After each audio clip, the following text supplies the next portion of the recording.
Professor Kithure Kindiki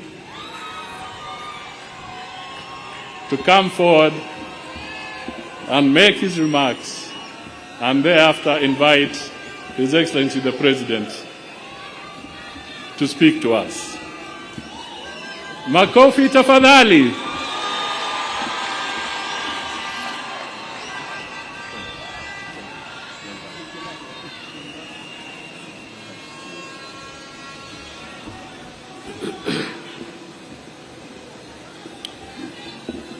Your Excellency, President William Ruto, Your Excellency, First Lady Mama Rachel Ruto, all protocols as already established, I ride on them.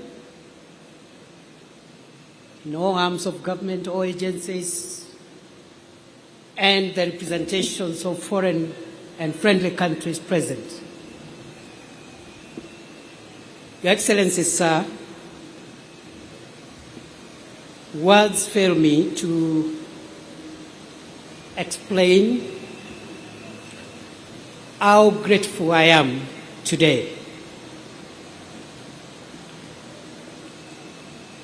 I'll say that I am grateful to Almighty God who orders the steps and the affairs of every human being on earth. I am grateful to you, sir, for the honor you have given me to serve under you. Your Excellency, I've been your political student for nearly 20 years now, and nothing in the political space has helped me to pick up lessons more than the years that I have worked and served around you in various capacities. Therefore, Your Excellency, I'm grateful for the honor which you have given me.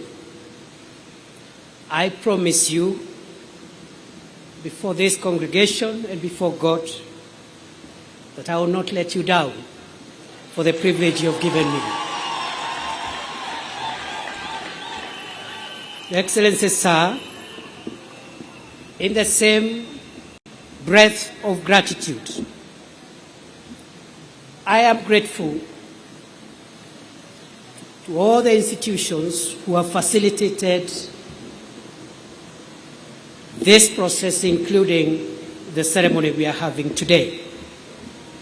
And I want to agree with what my elder brother, His Excellency Musalia Mudavadi, has said.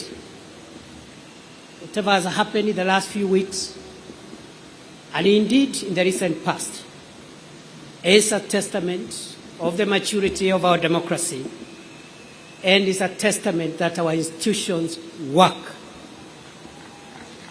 Your Excellency, sir, allow me, having thanked you, also to thank the very many people whom I have had an opportunity to learn from them. I may not enumerate all of them, but I've had the privilege of learning from so many great people.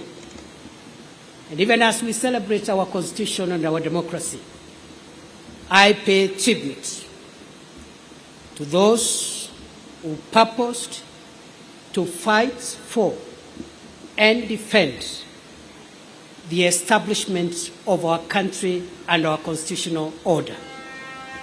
I am grateful to those who are responsible for creating the Kenya that we live in today, in the past and in the present. I am grateful to those who fought for this Constitution, and I am grateful to all heroes of our country in the past and in the present. Your Excellency, I am grateful to this country for raising me, and I have had so many people to help me grow into who I am today. And therefore, as I discharge the burden that you have placed me, Your Excellency, the burden you have placed on my shoulders.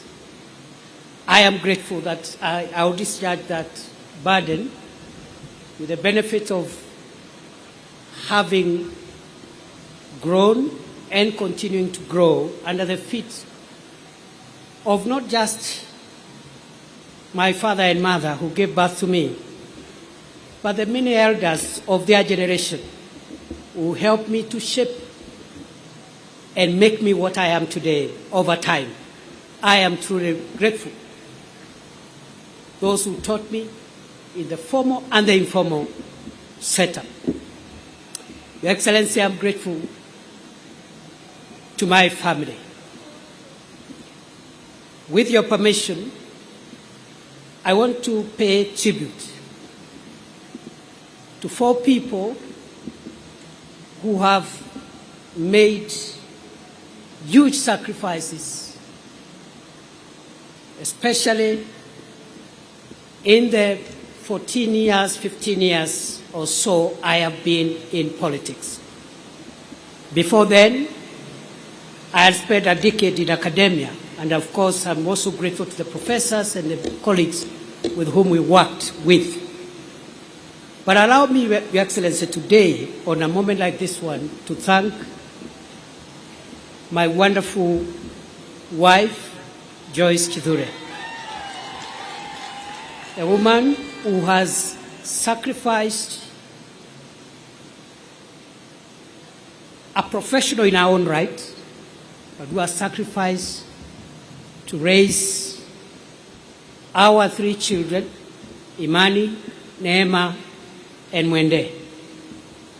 Many days and nights of my absence as I served the country in different roles. I am very grateful to my wife and the children for being the foundation and providing the support that I have always required as I navigate this difficult space of public service. Having finished with gratitude, Your Excellency, I'll say 2 things before I invite you.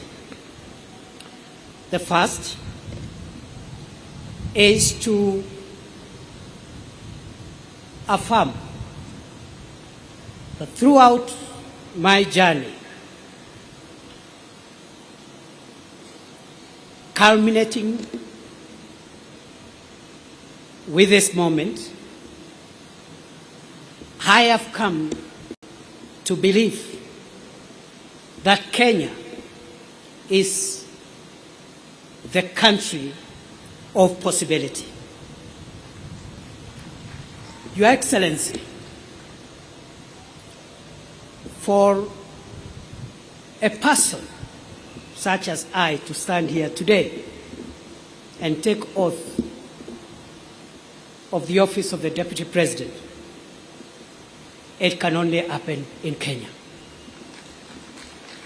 Your Excellency, I was born 52 years ago in one of the remotest parts of Kenya. But because Kenya is the land and the homeland of possibilities, today I, perhaps the most unlikely person, is standing here today because Kenya has made it possible for anybody to become anything in this country. I don't take it for granted. And therefore, Your Excellency, as you lead us into the transformation of our country in the years ahead, I want to commit to support and assist you, together with the other colleagues in government, to realize a Kenya that has even greater opportunities, a more inclusive Kenya, a more democratic Kenya, and a more transformed Kenya. Your Excellency, I'm grateful because of the opportunity that Kenya provides for anyone to aspire to be anything. And therefore, there is no reason going forward why any person from anywhere, from whatever community, creed, religion, should not aspire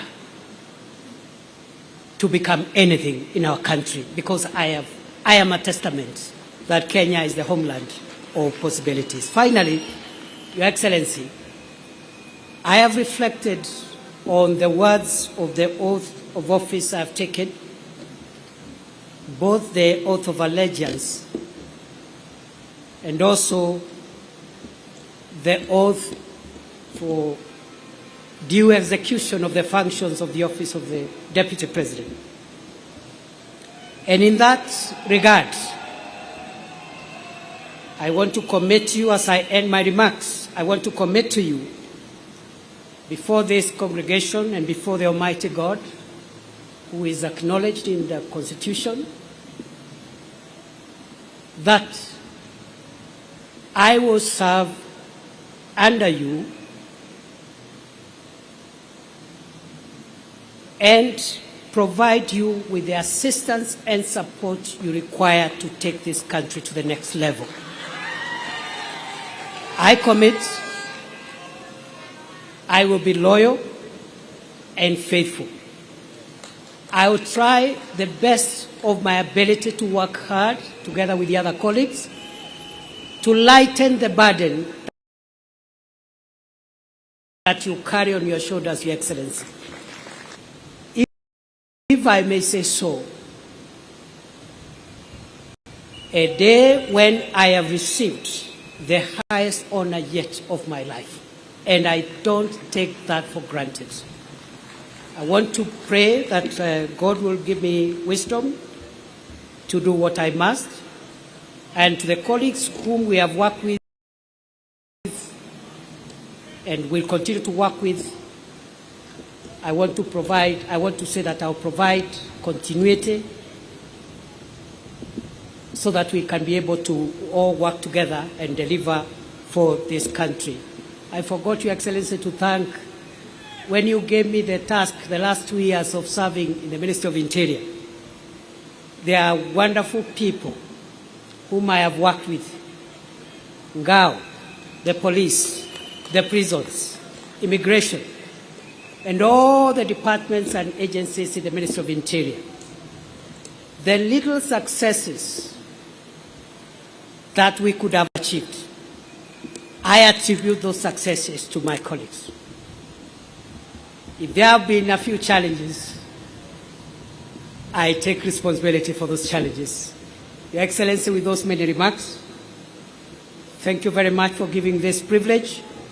And I now want to request that we be upstanding as we invite His Excellency President William Ruto to come and address us. Moja, Mili.